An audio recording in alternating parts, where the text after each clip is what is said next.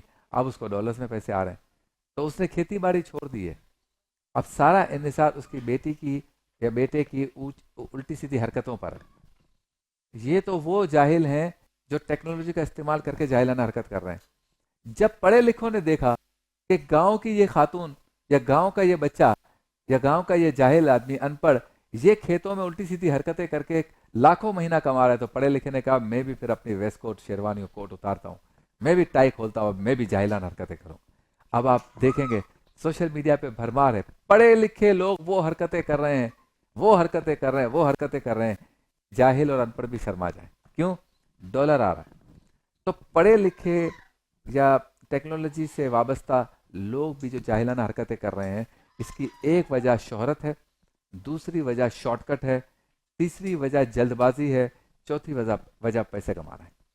آج ماہ رمضان المبارک میں جب ہم بہت سکون میں ہوتے ہیں، سوچنے کا موقع ملتا ہے، عبادت کے قریب ہوتے ہیں، رب کے قریب ہوتے ہیں، اس قربت میں جب ہم گفتگو کر رہے ہوتے ہیں، اللہ کی عبادت کر رہے ہوتے ہیں، تو پورا اپنی تطہیر کا، اپنے آپ کو ٹھیک کرنے کا موقع ملتا ہے. اس میں سوچیں میں کہاں غلط ہوں، میں وہ کون سی حرکتیں کر رہا ہوں جو میرے اور میرے خاندان اور میری تربیت کرنے والوں کے لیے باعث شرم بن سکتا ہے. میں ایسا کون سا کام کرتا ہوں کہ جس سے میرے بچوں پہ برا اثر پڑ سکتا ہے.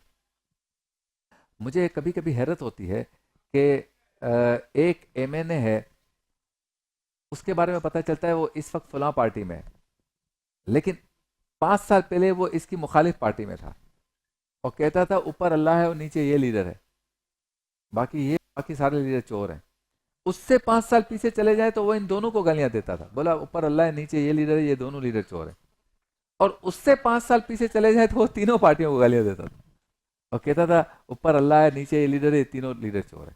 ہر 5 سال بعد اس کا انتخابی نشان الگ ہوتا ہے، ہر 5 سال کے بعد اس کی پارٹی الگ ہوتی ہے، ہر 5 سال کے بعد اس کا لیڈر الگ ہوتا ہے، اور ہر 5 سال بعد وہ جیت بھی جاتا ہے. اس کو ووٹ دینے والوں کو بھی سلام ہے بھائی کہ ہر 5 سال بعد پارٹی چینج کرنے والے اس پڑھے لکھے جاہل کو لوگ ووٹ بھی دے دیتے ہیں، وہ ایم این اے بھی بن جاتا ہے اور پھر لوگوں کو جواب بھی دے دیتا ہے. اب ہوتا کیا ہے، جب اس کے بچے اسکول جاتے ہوں گے، اس کی بچیاں اسکول جاتی ہوں گی، اس کی اولاد باہر ہوتی ہوگی، اس کی بیوی جب مارکیٹ میں جاتی ہوگی، کہیں بیٹھتے ہوں گے اس کے اہل خانہ رشتہ دار، تو لوگ کہتے نہیں ہوں گے یار تمہارے بندے کا تو، تمہارے باپ کا یا تیرے شوہر کا یا تیرے بھائی کا تو کوئی دین ایمان ہی نہیں ہے.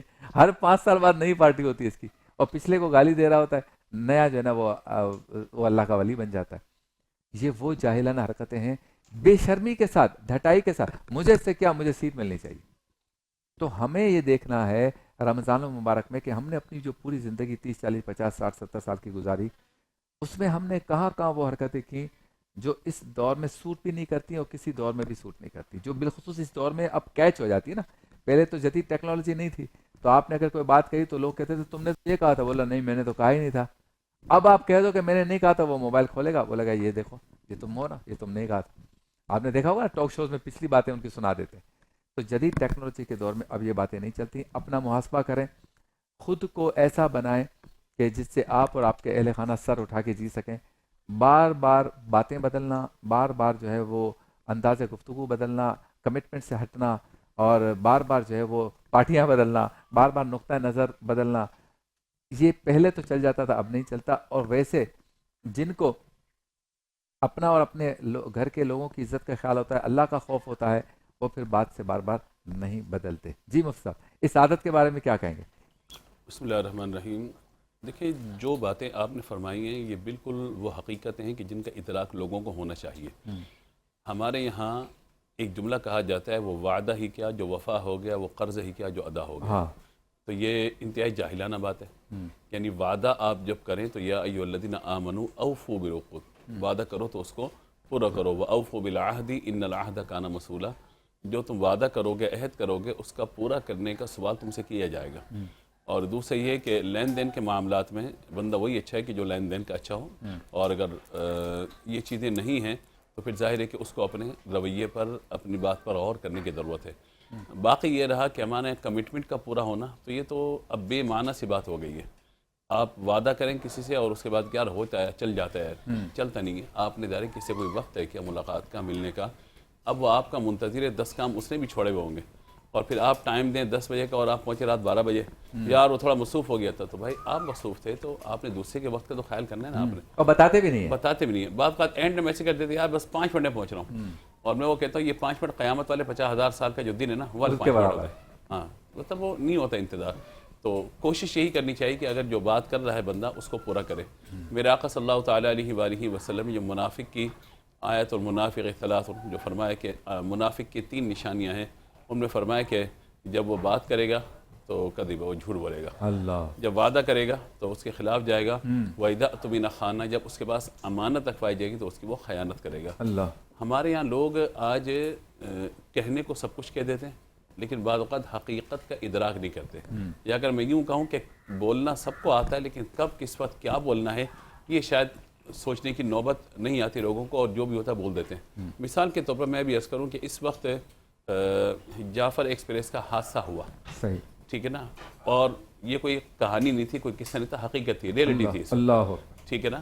اور بچوں کو، عورتوں کو چھوڑا گیا، لوگوں کو شناختی کارڈ دیکھ کے جو رپورٹس آ رہی ادھر، ہم تو جو تراشی اخباری ہیں یا جو میڈیا پہ رپورٹس ہیں اسی اعتبار سے ہم بات کر رہے ہیں، تو لوگوں کو دیکھ دیکھ کر مارا گیا۔ ظاہر ہے کہ افواج پاکستان نے سے بڑا کردار ادا کیا، اور ان کے جوان بھی شہید ہوئے، دیگر سب چیزیں ہوئی ہیں۔ تو کیا یہ وقت تنازعات کا ہے؟ سوچنے کی ضرورت ہے۔ جس کے گھر کا بندہ گیا ہے نا اس کو اندازہ ہوگا کیا ہے، جس کا عزیز، جس کا پیارا، جس کے بچے، جس کے گھر والے وہاں پھنسے ہوئے، ان کی تکلیف کا اندازہ آپ کو اس وقت کرنا چاہیے۔ اختلاف بعد میں کر لیجیے آپ، اور جو 200، 400، 500 لوگ بچ گئے ان سے پوچھیں کہ انہوں نے اپنی آنکھوں سے کیا دیکھا اور اللہ نے انہیں بچا لیا۔ ابھی خبریں یہ تھیں کہ جب وہ جیسے اس پر ہوا تو 21 افراد کو تو فوراً انہیں شہید کر دیا، فوراً شہید کر دیا 21 افراد کو۔ ظاہر ہے جن کے سامنے شہید ہوا ہو تو آپ کو اندازہ ہوگا کہ جس کا پیارا گیا ہوگا۔ اللہ، تو یہ اختلاف کا وقت نہیں ہوتا، یعنی ہمارے یہاں بولنا سب کو آتا ہے لیکن کب کس وقت کیا بات کرنی ہے یہ تھوڑا سا سینس ہونا چاہیے کہ یہ وقت پڑھے لکھے والے کام ہم نہیں کرتے۔ نمک چھڑکنے کا ہے زخموں پر یا زخموں پہ مرہم رکھنے کا ہے، یہ وقت تعزیت کرنے کا یا طنز کرنے کا ہے، کم از کم اتنا ضرور ہمیں معلوم ہونا چاہیے۔ بہت خوب۔